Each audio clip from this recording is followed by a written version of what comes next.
माझं नाव किरण माने. माझा 28 डिसेंबरला ॲक्सिडेंट झाला होता.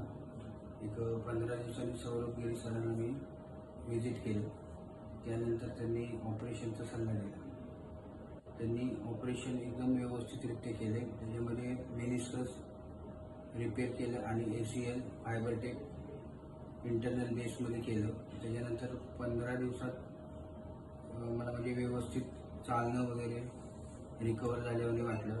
फिजिओथेरपी पण मी घरीच केली सरांनी सांगितल्या पद्धतीने, आणि आता खूप व्यवस्थितपणे चालणं वगैरे ठीक आहे. म्हणजे सरांनी म्हणजे खूप व्यवस्थित चांगल्यारीत्या सल्ला बी देऊन आम्हाला म्हणजे व्यवस्थित हे पायरीती केली. आणि अजून म्हणजे आता मला ऑपरेशन होऊन 2 महिने झालेले आहेत. व्यवस्थित चालणं, गाडी चालवणं, जिना चढणं खूप व्यवस्थित होत आहे. त्याबद्दल सरांचं धन्यवाद. आणि नित्यानंद सरांनी खूप फायनान्सच्या ह्याच्यात मला मदत केली.